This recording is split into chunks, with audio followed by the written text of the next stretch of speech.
Hello everyone, welcome to the new series of Drishti IS. I am Ritu and today we are going to discuss an important topic of polity, which is immunity given to legislator in the case of bribery. So this topic is important from GS2 perspective.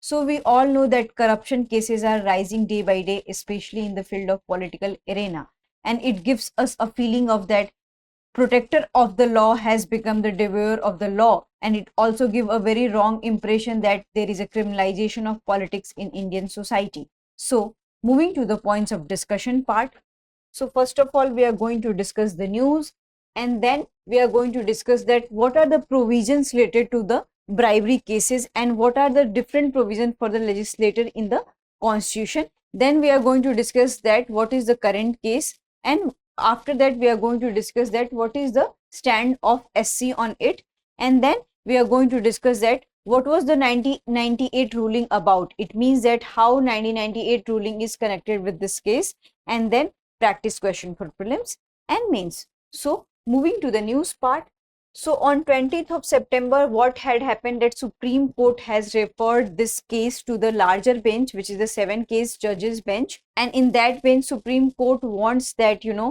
the Supreme Court should have a clarity, and the citizens of this country should have also clarity on this, that whether the legislator who are the MPs and MLAs should be given immunity in the case of bribery or not, while they are conducting their course in the parliament or in the state legislature. So this is the brief news we are going to discuss in today's class. So moving to the next slide is about what are the provisions we have in the Indian Constitution. So the first provision is related to the parliament, which is Lok Sabha and Rajya Sabha. So Article 105(2) states that if any person or any parliamentarian is making any statement or making any comment while in the parliament, he or she is not liable for any criminal proceeding. And this thing has been also extended to non-ministerial member and other members also, like attorney generals and who are a part of the committee also. So this thing is not just limited to minister or MP or MLA. They are also extended to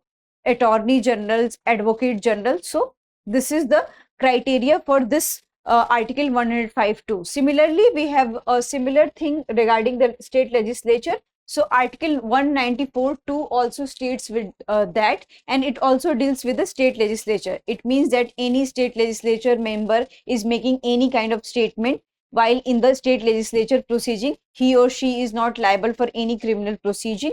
Suppose that if any parliamentarian or any politician is making any comment regarding any particular person, particular organization, then that person and organization cannot file defamation against the person, because they are making statements or they are making any comment regarding the parliamentary proceeding. So this is the brief about Article 105(2) and Article 194(2). And yesterday also we have seen that there was an MP who was making religious slurs on a minority MP. So that person is not liable for any criminal proceeding because we don't have such rules. So moving to the next slide.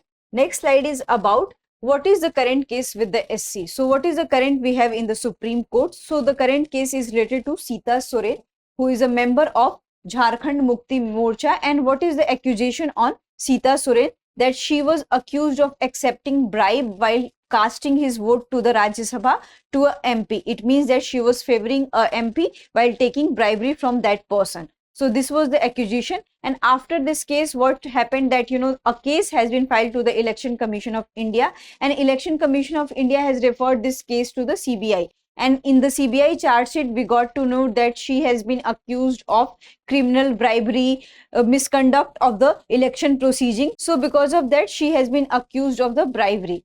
And after that, she went to the Jharkhand High Court. Jharkhand High Court has not entertained this case, and after that she went to the Apex Court. And right now this case is into the Apex Court, and Apex Court has referred this case to the larger bench because this is a huge general importance, and every citizen of this country should know about this case, that how politicians should behave in the parliament. So moving to the next slide. Next slide is about that what is the stand of SC on it. So as we have already discussed that SC had said that this case is of general importance, that's why it has referred this case to the larger bench, so that if any ruling related to this case, all the public should know about this case. and what their politicians are doing, and what is the mandate of politician, and what is the mandate of SC, and in which manner this corruption should be removed from the society. That's why this case has been referred to the larger bench. On the other hand, Supreme Court had also opined that Article 105(2) and Article 194(2) has been given to the politicians and legislator as a case that they are free to exercise their rights and they have freedom of speech and expression in the parliament. So it is this for the smooth functioning of the parliament, that parliament should not be hampered by such cases. But they had also objected that this thing has been not taken as a privilege. It means that it is just a right, but it should not be taken as a privilege, that they have been given this right as not to hamper the parliamentary proceeding.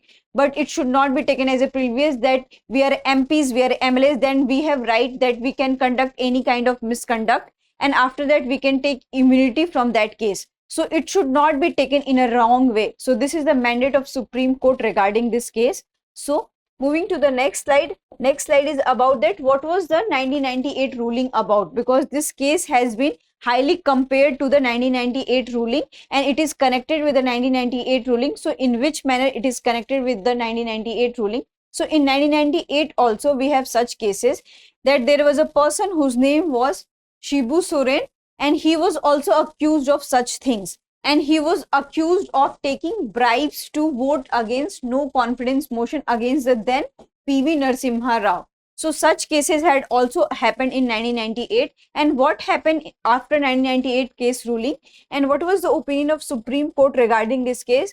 So there were 5 judge benches, and among 5 judge benches, the 2 judges having opinion that this case should not be taken in a narrow sense, and they should be not allowed to take in the parliamentary proceeding. So their participation should be hampered because they had committed such kind of the conduct and such kind of the mishappenings they have done. But on the other hand, many Supreme Court judges, majority of the Supreme Court judges has said that that they should have right to participate in the parliamentary proceeding, and because of that parliamentary proceeding should not be hampered, and because of the majority of the Supreme Court judges having this opinion that they should be given the immunity, while they are very conscious about the rights of the citizens of this country and they are not violating any Supreme Court violations and they are not violating any kind of rule of the parliament also. So being aware of this thing, they had given such judgment that they should be given immunity in such cases because they have also right to exercise their freedom of speech and expression. On the other hand, they are also representative of the people. So in such cases, their representation should not be missed. So this was the ruling of the 1998 and this was the mandate of Supreme Court regarding this. So moving to the next slide. Next slide is about practice question for prelims. And your question is, according to Corruption Perception Index 2022, what is the rank of India? And your options are 63, 85, 91, 101. So you have to answer this in the comment section. Moving to the mains part. Corruption destroys the moral fabric of society and erodes the faith of common man in the legitimacy of the political administration set up. What are the reasons behind the corruption in India? Also discuss the reform measures to eliminate corruption. So first of all, you have to define corruption in 2-3 lines. So this will be your intro, that you have to define corruption. And then coming to the demand of the question. So what is the demand of the question? Reasons behind corruption in India. So we have several reasons. The first reason is that economic. It can be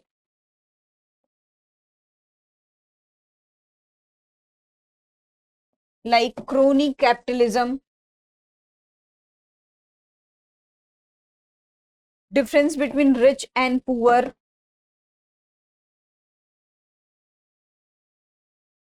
then it can be administrative also,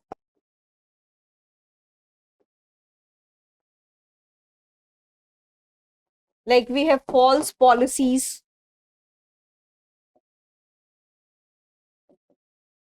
then social also, that there is a huge discrimination against the lowest strata of the society, then moral also, ethical also. So under all these subcategories you can write the various reasons regarding corruption in India. Coming to the second part of the question, that what reform should be taken to eliminate corruption from this country. So the first thing that we have to suggest that, there should be the training and moral training of the persons that who are part of the parliament, who are the part of the public servant. So they should be trained in such manner that, they should not commit such kind of offense.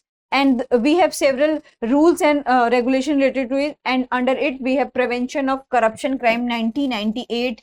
Under it we have various measures like prevention of corruption crime, whistleblower, and so many initiatives have been taken by the government of India to eliminate corruption from the society. And from childhood itself we have the morality lectures, and we are training our youth that we should not commit in such kind of offense. So by this we can eliminate corruption from the society.